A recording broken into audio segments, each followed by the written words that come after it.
Drac Z. La batalla dels déus.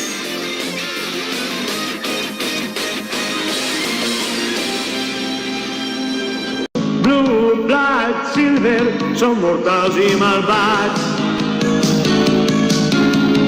Yellow, white, brown, són les altres unitats.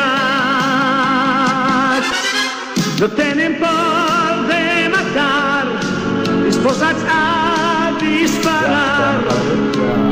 És l'exèrcit de la cinta roja, les espats. Creació i destrucció, Goku. Les dues coses són necessàries per mantindre l'equilibri de l'univers. Perdona, creació i destrucció, fes-ho més seguit, ¿vale? En cada etapa, aboca ell. Molt bé. Fes-ho més seguit, Creació i destrucció. Jo crec que no fa falta dir coses i tampoc queda massa exacte. Les dos? Les dos Vale. són necessàries, ok? Les dos són necessàries. I si això llevem el Goku. I directament creació i destrucció. Sí, crec que millor. Vale? Bueno, No té boca, el Goku. vale, vinga. Pues Vale. Com vas fer, però sense Goku, vale. Vámonos.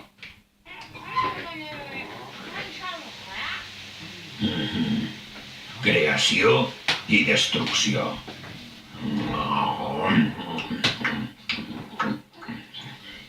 Les dos són necessàries per mantindre l'equilibri. Perdó. Anem ahí? Sí. Les dos són necessàries. Les dos són necessàries per mantindre l'equilibri de l'univers. Vale. Jo, per mi, aquestes escenes són les millors de la peli. En la musiqueta que du darrere. La destrucció del destructor més poderós de l'univers, fins al mateix que Vicini li fa tanta por que quan es veu el veu es pixa damunt. Imagina't com és. Vale, no se n'anem a Butch, que és el monstre Bu, vale? Que quan el veu es pixa damunt. Escolta, tal com està la frase, ells quan s'agarra com que està pixant-se, molaria canviar-la. Sí. Fins el mateix que Vicini es pixa damunt. No sé, canviar l'ordre per posar davant el pixa, saps? Mira'm un Es altre. pixa damunt. Mira'm un altre. Mira'm un altre. Ahí assustat. No em diguis que... Eres un borinat o què? No entens res! El poder de Bills és molt superior al teu! És d'un altre nivell! Estem parlant de Bills, el déu de la destrucció! El destructor més poderós de l'univers! Fins al mateix que Vishin es pixa damunt quan li fa de tanta part que li fa! És que imagina't com és! Vale, bueno, al ritme que anaves sí que quadraria tal com està la frase, sí, eh? Vale. Vale. Anem a fer una prova. Vale. La primera... Bé, ens estem així a Ned Borja, salutacions als fans de nou, així en el Ned Borja que va ser el primer comenut a la sèrie, va ser el general Blue també, de la cinta vermella, cinta roja, per favor. ¿Recordas el general Blue? Això era Rubiet, no? Un Rubiet, sí, de la primera sèrie. Molt la primera amanerat. temporada. Sí, molt amanerat. una miqueta... Exacte. I aquí el primer Comenut, que era el Comenut adolescent, abans d'Aureli Delgado, no sé si recordes que... Abans de Z. I després també a les pel·lícules de l'última del 95 vas tornar a fer Comenut adult. Són bones Pues que no podia... Tornes a ser tu. També sempre anem aquí. També anem aquí, el Dr. Slum, un munt de personatges, Asterix, Box Bunny... Osborne també, moltíssims personatges, una veu molt reconeguda dels anys 90 de Gana Nou. I castellà, Al. En Los Pitufos vaig fer el Gargamel. Sí, és veritat. Que bueno. Michelangelo, la Tortuga. En castellà, a través de... A més que té uns personatges que a mi m'han cridat més l'atenció perquè jo vaig acabar reconeixent la veu, no? Però començament era com quin canvi de registres entre agut i greu, no? Com adulte i com a nen. I com adult, no necessito un adulte que no significa res. I bé, no sé, ens hem quedat bocabats amb aquesta pel·lícula. Sí, saps què passa? Que jo venia del teatre infantil i del teatre de titelles. Perquè tu has fet titelles, anava a dir. Soc titellaire. Aleshores estava ja acostumat durant molts anys a fingir veus i a preguntar i contestar als personatges. I això me va ajudar a l'hora del doblatge a agafar una veu falsejada, distinta del teu registre normal i mantindre-la. Com vas arribar al doblatge? Perquè tenies més jove de 30 anys. Eres jove encara, no? Però... Sí, pues jo recordo que... Anys d'experiència perquè tenies una capacitat la professional. primera pel·lícula que es va doblar al valencià va ser El salari de la por. Una pel·lícula en blanc i negre, el protagonista el feia Ovidi Montllor, i aleshores necessitaven gent que doblara en valencià. Va ser el Joan Lerma, quan era president de la Generalitat, que va dir anem a fer una prova de com sonaria una pel·lícula doblada al valencià. Li la van encarregar a Tabalet. Però no tenia una idea clara de què es volia fer, no sabia si volien... Era una primera prova, en l'any 84 no 85. Potser pensaven en ficar audio català així o...? No, volien provar a veure com sonava ja amb la idea de fer una televisió en valencià i de doblar en valencià. Li ho encarregaren a Tabalet com va provar directament des de la presidència de la Generalitat. Tabalet eren estos estudis. I així en el pis de dalt doblaren eixa pel·lícula i la gent de Tabalet comptà amb gent que estàvem en el teatre. Jo estava fent teatre infantil i aleshores contactaren amb el meu grup i vinguérem així també a col·laborar. I arran de l'experiència ens va agradar molt i tal, però clar, era molt precària. Hi havia gent que parlava molt bé valencià o que havia fet teatre, sainets i coses així, però que no sabia interpretar davant d'un micròfon. Un micròfon i davant de... També la qüestió no solament... Un puc saber que va participar l'altre dia, ja que sincronitzar. Sincronitzar i també la fonètica. Les vocals obertes, les tancades, la L, les S sonores, tot això li costava molt a la gent. I bé, va començar a... I ja quan començar Canal 9 teníem el que nosaltres anomenàvem corruptors, que eren correctors que estaven en el faristol. Això no és un poc més després? No, això ho has de repetir perquè has de dir S sonora. I gràcies a aquella gent que era tan punyetera ens vam ensenyar a una bona fonètica, no? Que després aquesta gent va que va desaparèixer, quan a poc es va anar... Va desaparèixer perquè, clar, eren un jornal més per als estudis de doblatge i hi havia un moment en què prescindiren d'ells. La gent de correcció lingüística, no? Jo també vaig començar com a ajudant de direcció. Hi havia el director i l'ajudant de direcció, que era algú que li anava tatxant els takes en la gràfica, que si en un moment donat el director no podia entrar o havia d'eixir a fer un càsting, tu te quedaves allí. La figura de l'ajudant de direcció va desaparèixer.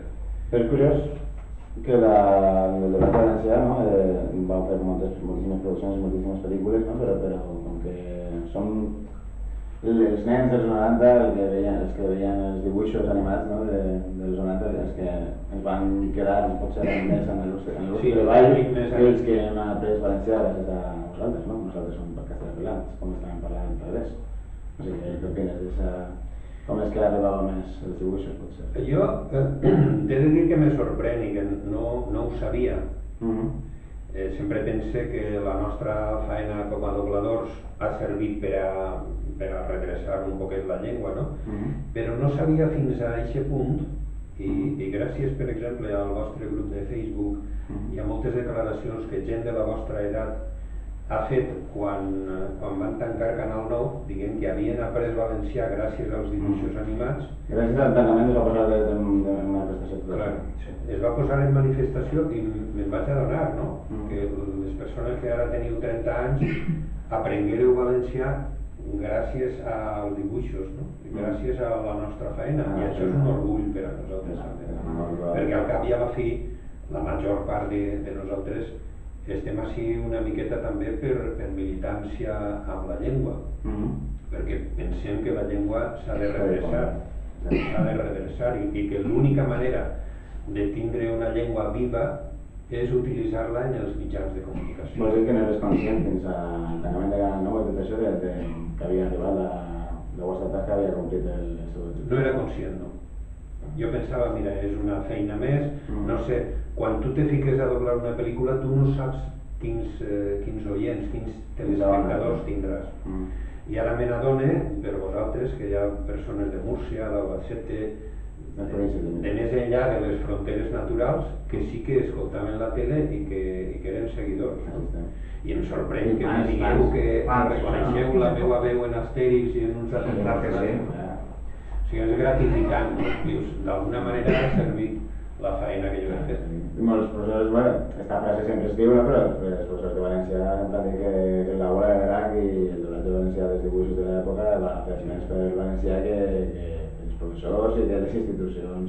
Sí, però que ja t'he dit que jo personalment no ho sabia, ho he descobert arran del tancament de Canal 9 i de la eclosió de tota aquesta gent que reivindicava que continuaren els dibuixos, no? I ara estem intentant recuperar aquest esperit llançant una iniciativa com esta de crowdfunding i a través de la voladera que representa això, no? Paco Vila ens deia, com va ser Paco Vila? El que ens deia l'altre dia que ens deia que este any hem fet més nosaltres per València que tota la Generalitat. En 2015 tota la Generalitat. En 2015 tota la Generalitat, probablement. I bé, no sé si de tota la teva carrera, dels personatges de dibuixos, que són els que recordem més la gent dels fans i del grup de Facebook, però no sé si t'identifiques en algun personatge en concret tu més, quin personatge dels que has fet més de Borja? Jo m'ho he passat molt bé en el Doctor Slump, en Gargamel. Doctor Slump és de Toriyama també, del mateix autor de la voladera. Sí, de Toriyama. Anterior. Però en general te diria que cada personatge, com que és distint, és un repte. I jo he tingut personatges molt difícils de fer. Ara recorde Jo Claudio, per exemple. Jo Claudio, sí. I Jo Claudio, això era un patiment, perquè saps que s'enganxava i...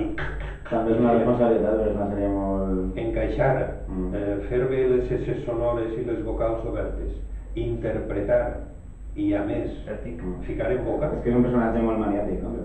Ficar en boca tots aquests tics i tal, va ser un patiment, no? Però sempre a mi Jo Claudio és una sèrie dels 70, per ahí, que a mi m'agrada molt.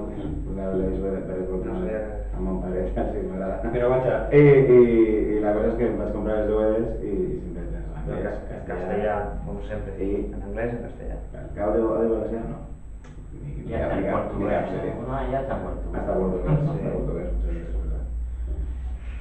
I bé, parlant dels personatges amb què m'estàs identificat... Però sobre això te diré que és com el pare que té diversos fills i li pregunten quin és el teu favorit, no? I tu has de dir que a tots, no? Perquè realment en tots has ficat algo teu i t'has esforçat i has procurat fer-ho bé, no? En uns eren més simpàtics o més destrellatats, com el Doctor Slump, uns altres eren més seriosos i tal, però tu has intentat donar lo mateix. Hi ha alguna cosa, per exemple, del Doctor Slump, que comparteixes amb ell? La veritat és que potser la excentricitat, no? Jo sóc un artista i visc en una societat de gent normal on els artistes són, tu eres artista i tu puedes llegar a fin de mes. Me pregunta molta gent. Hostia, qué cosa más bonita, y tú haces muñequitos, interpretas y vas de función por aquí y por allá. Y son cosas que la gent no fa, no? El Doctor Slump era un visionari, un tío inventor, pero per una altra part era un viejo verde y un tío que se ruborizaba quan veia una tia bona i tal. Jo a aquests extrems un poco más arriba con Blon, no? És a dir, que sempre tens algo dels personatges i tot allò que no tens del personatge intentes imaginar-ho, com seria un viejo verde o com seria un tio així. crec que això és el que t'estava preguntant, no? Que hi ha alguna part de tu en els personatges quan l'interpretes, no? I que sempre hi ha alguna cosa en comú, no? Sí. I com ha estat l'experiència? Un actor sempre ha d'intentar imaginar quin és el drama que té l'actor o el ninotet i intentar posar-te en la teua pell, en la seva pell. És a dir, que algú ha perdut a la seva parella en un accident i està tot deprimit i és el personatge de la pel·lícula, tu has de posar-te en eixa pell, no? Encara que no ho hagis viscut, però sí que has viscut situacions paregudes, que se t'ha mort algú de la família o tal. És com molta gent després viu tant dels seus papers que tenen seqüeles i fins i tot, no? Quan et fiques tant al paper, no? Hi ha molts actors que, bueno, alguns actors que es diu de Hollywood, no? Que es fiquen tant a la pell dels papers que arriben a tindre depressions el tema d'actor és una cosa... T'has de ficar en la pell, intentant mantindre la distància, no? Saber en tot moment eixes al personatge i este sóc jo. Però no interpretar, diguem-ne, perquè toca i des de fora i tal i qual, sinó en plena concentració, apagar el mòbil, concentrar-te. Jo sempre recorde els actors de kabuki japonès. El kabuki japonès, saps que se maquillen i entren al camerino 2 hores abans d'actuar. I tanquen la porta, no poden parlar amb ningú, no accepten telefonades, se concentren, se maquillen, de manera que quan obri el teló i ells comencen a actuar ja porten 2 hores ficats en el personatge. Entren en una tensió muscular que és admirable, no? No, és increïble, la veritat és que jo sí, soc músic també i la veritat és que no he fet això. O sigui, per interpretar jo m'arribe així i el primer que necessito és que el director em diga, mira, en esta pel·lícula aquí el Vegeta o el Son Goku està en esta situació per a ficar-te en la situació i saber que estàs en una situació alegre o que està borratxo o que li acaben de pegar una palissa i s'ha de recuperar. Tot això ho necessites com a actor per a començar a partir d'ahir a crear el personatge. Bé, t'he dit que ens hem quedat poc abans perquè has fet de Caíto en aquesta pel·lícula i ens ha paregut, ho van suggerir nosaltres també, que ho feres tu, i ens ha paregut una decisió genial, molt encertada. Mal que no quede decirlo, però... Ho vam suggerir nosaltres davant del personatge que feia originalment no poder ser. I bé, la veritat és que hem quedat molt contents perquè ha estat se'ns caia la bava, una veu clàssica i en Caíto, que és un personatge molt important també, ha estat molt bé. Però es tracta simplement de ficar-te en el personatge. Com va la teva experiència com a Caíto?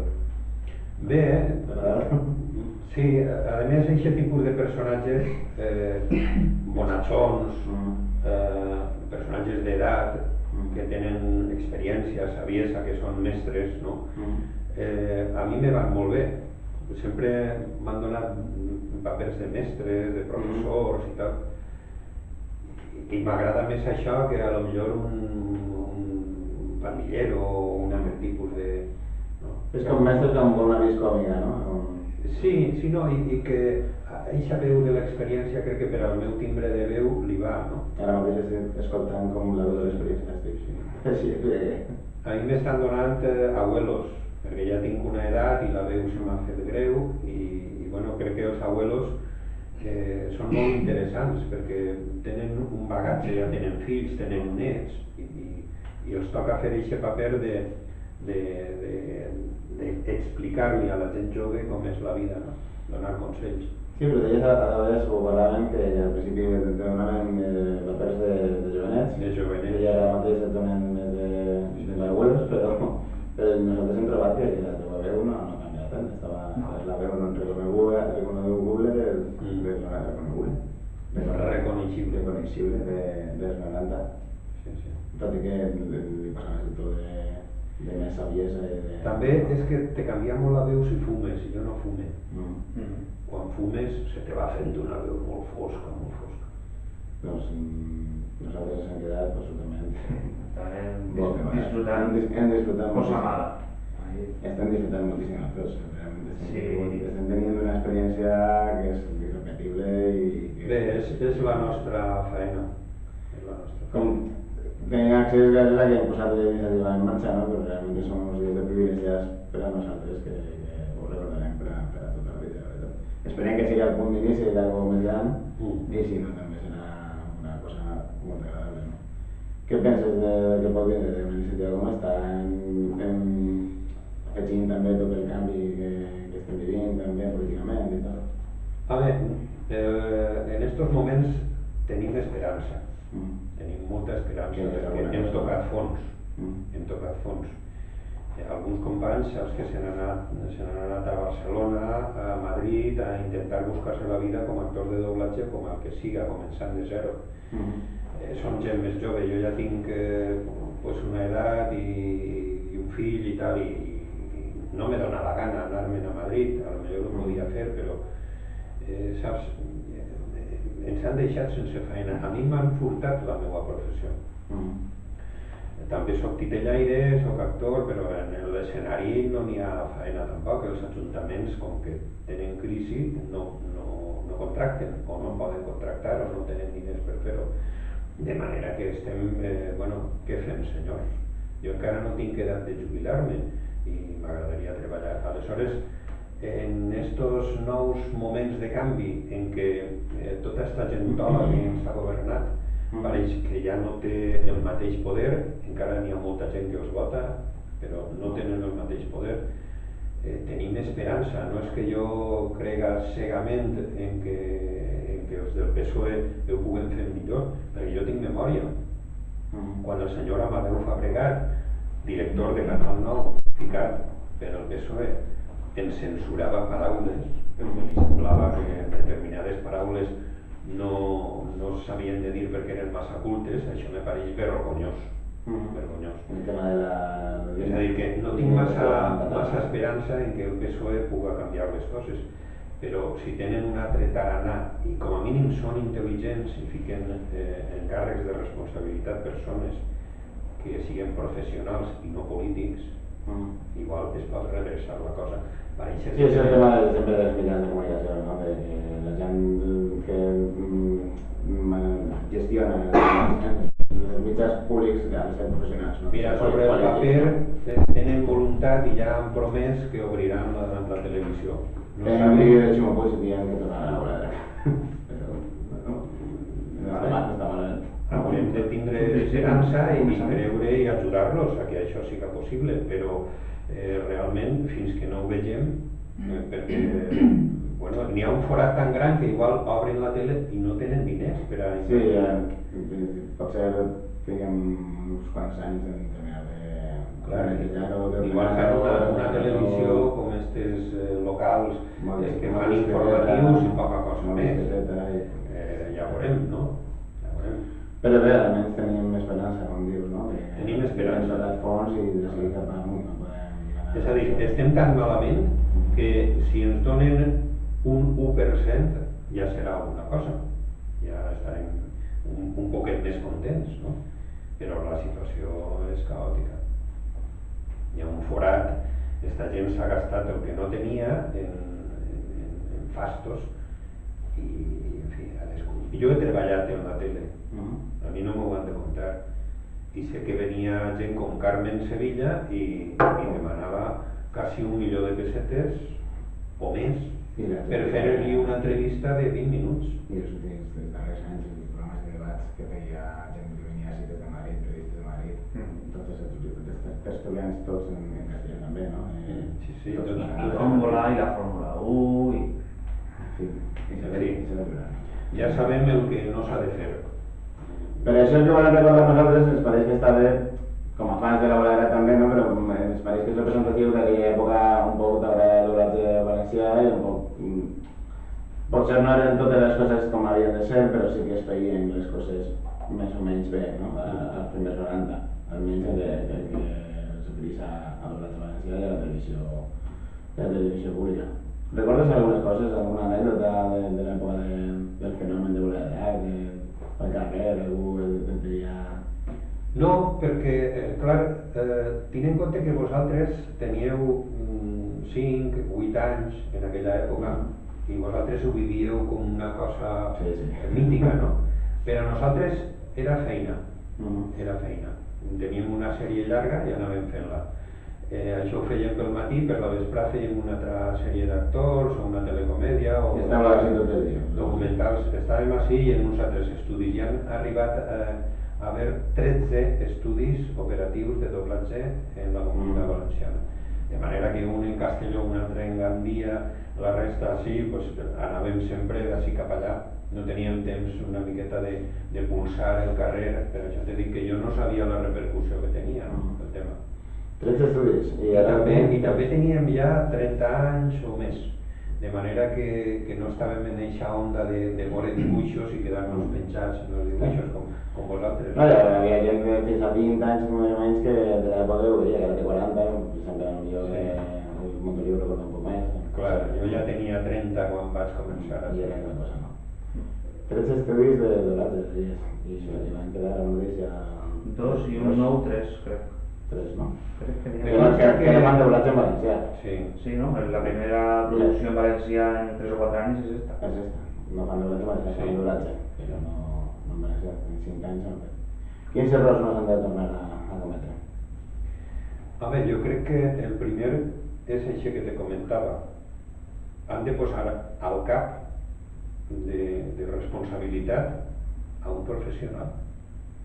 És a dir, jo no puc concebre que fiquen de ministre d'Obres Públiques a un senyor que no sap res d'obres públiques.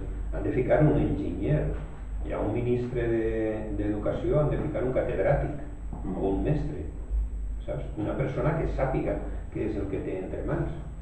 Però en este país se fan les coses així i fiquen persones amb responsabilitats. Ara obriu una televisió, fica un professional al capdavant, no un comissari polític. No sé, un periodista, un lingüista, persones que tenen sensibilitat, per sàpiga de cine. Hi ha hagut periodistes que eren comissaris polítics. I després hi ha d'haver un consell de redacció, diguem-ne, no? que consensue políticament una línia editorial.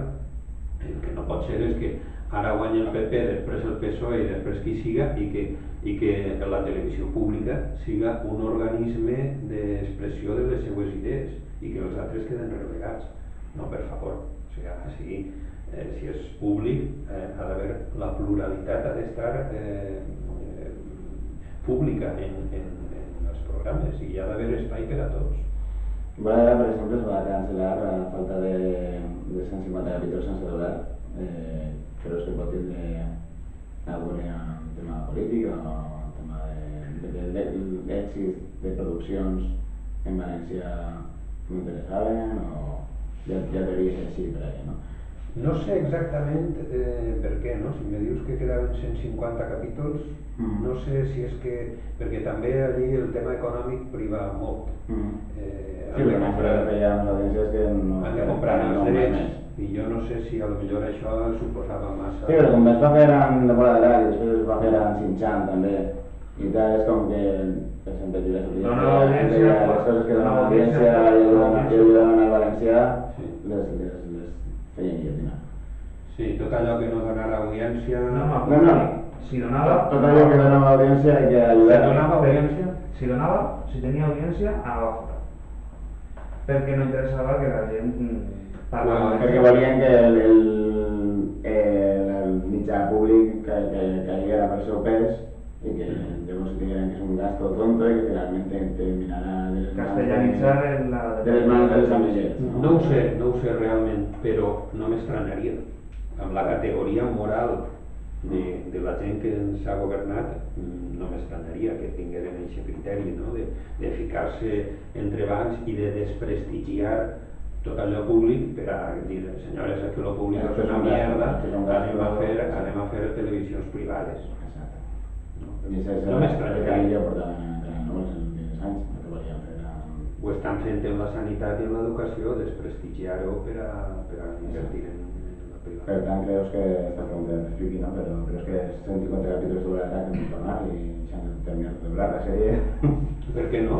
Si se va demostrar que tenien audiència i que agradaven... I ara mateix s'ha demostrat que gràcies als 4.000 fans de Facebook hem pogut accedir a la nova pel·li i potser sigui el punt de partida. No poden dir, no, és que sou 4 gats. Vosaltres podeu dir, són 4.000. 4.000 gats. De moment són 4.000. Que confien en el doblatge valencià. Sí, sí.